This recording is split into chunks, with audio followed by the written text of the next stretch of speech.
Welcome once again to Lehto's Law. Here's Steve Lehto. Daryl sent me a note about a new law in Charleston, South Carolina. And it's not like it's a crazy law or anything. It's just the idea that a law like this needs to exist. Charleston plans no-wake law to find drivers on flooded streets. So if you're ever in a boat and you're in a sensitive area with respect to the shoreline or near a dock, it'll often say no-wake zone, no-wake zone.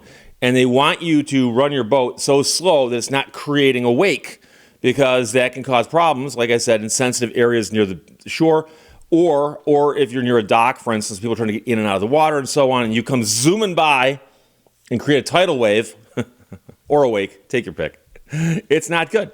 But the idea here is that if the streets flood and there's standing water and people go zooming through in their cars, they can create a wake. And they don't want that happening, so they passed a law, or at least they're about to. It could soon be illegal to drive through flooded streets in Charleston where you create a wake. City officials are working on a new no-wake law that would fine people for driving over 5 miles per hour through storm water. The proposed ordinance has been discussed by the city's Traffic and Transportation Committee, Public Safety Committee, and the City Council. The goal is to combat a recent rise in both storms and flooding. Now, of course, this law won't do anything about the storms or anything about the flooding, but it could help you if you live on a street that floods, and as you're trying to figure out what's going on, people are zooming back and forth, causing the water to come back up and wash into your basement or something. So Kevin Eberly says, I've lived in my house since 1996, and in almost 30 years, there's no question that the flooding has gotten worse. Some may say flooding is what you sign up for when you choose to live in Charleston. But with the ordinance, city leaders are thinking they can minimize damage to homes and businesses. Now, some people are going to point out and go, but Steve, you got to understand.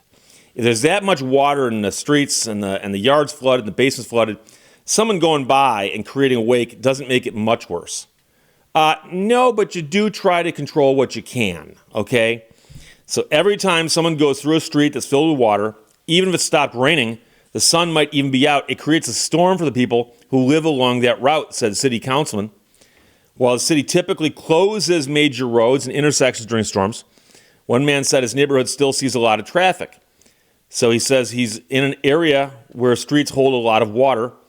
Rutledge Avenue, I know, has got a few kind of bowl areas that fill with water on even a medium rain and truly cause waves that wash up into people's flower beds and up onto their front steps. Meanwhile, they said the city's also invested in more barricades to serve as a flood warning to drivers. The proposed ordinance would work alongside state law, which already deems it illegal to drive around barriers. One person said, I've been at this on city council now for 15 years, representing downtown Charleston. I can tell you all the ordinance we've proposed, which includes fines on them. This one has had unanimous support. He hopes a possible new law will help spread the notion, if it's flooded, don't drive through it, or at least drive through very slowly.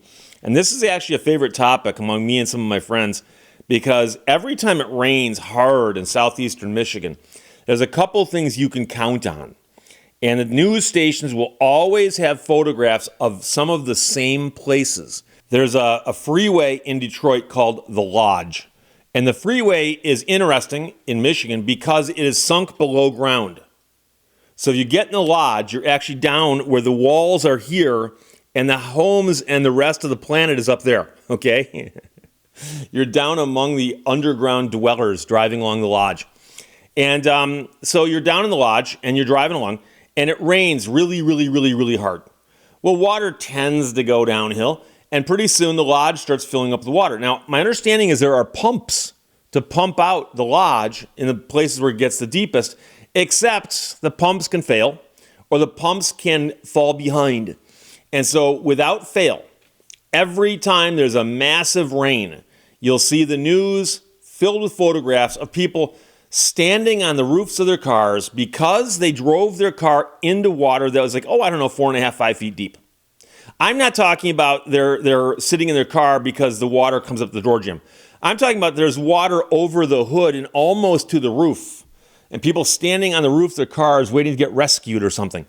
And you always look at that and you wonder, did somebody really drive along and not stop to think that, gee, that water there might be kind of deep. Look before you leap, still waters, that kind of thing. You got to be careful before you drive into water if you don't know how deep it is. And, so I always wonder about those insurance claims that people probably make every time it floods like that, where they're going to say, oh, my car got damaged because I was driving and the car got flooded. And you wonder, do they ask, how did it get flooded? Where did it get flooded? Oh, you were down in the lodge and down at the bottom of a thing, and you were just happy, you were down there when the rain hit? Oh, no. I was up on dry ground. I was at work. I decided to drive home, driving down the lodge, and saw a portion of the road that went down and up, and there was water down there. And I drove into the water and didn't realize the water was 4.5 feet deep. It's just strange that people sometimes just think, well, I've driven this 100 times before. I can drive it again right now. Sure. Why not? And I've been out before with a Jeep, for instance, off-road, and rock crawling over a trail, really like slowly, just because I don't want to, slash a tire on a rock or something, and coming around a curve and having there be water there, and somebody getting out and checking to see how deep the water is, because your brain wants to tell you that, it looks like it goes like this because I can see the surface of the water. And of course, what you don't realize, of course, is that there's a big old gully right there and it goes like this. And, a Jeep is much better than a typical passenger car in terms of getting, through something like that. But you got to be careful. And I've actually gotten out of vehicles I can think of two different places where I was, once with my Jeep and once with my Army truck. I once was in my M35 A2, deuce and a half, and I came around a curve on a road I was unfamiliar with. And there was water across the road. And I'm looking at it going, that looks strange. And I actually got a stick and I was poking, and all of a sudden, boom, down in the middle, there was this very, very deep spot. Now, it wasn't so deep that the Army truck couldn't get through, but then again, the tires are this tall, So if you're in Charleston or any place and it's stopped raining and you're driving your car, and where you're driving your car, it's safe because your car will run. If there's homes nearby, or if you're simply in the city of Charleston, drive slow enough so you don't create a big old bow wave that goes off and causes more damage. Because while you're trying to get someplace, somebody else is trying to clean up the mess that the rain caused.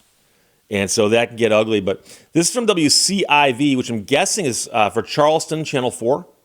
I'm assuming that's what that IV stands for, because in Detroit, we've got WDIV, which is Detroit Channel 4. So I like it when the call letters have some sort of meaning. I suspect that's the meaning there. But Claire Weber wrote this for WCIV out of there, Charleston, South Carolina. And it could soon be illegal to drive through flooded streets in Charleston if doing so creates a wake. So legally, keep it below 5 miles per hour, or at the most 5. And understand that while you're trying to get someplace, someone else is trying to clean up a mess, and have some courtesy for them. So Jared, thanks for sending it.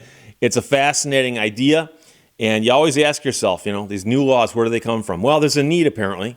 So there you go. Charleston plans no wake law to fine drivers on flooded streets. Questions or comments, put them below. Let's talk to you later. Bye-bye.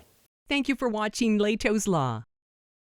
Email when it absolutely, positively has to get lost at the speed of light.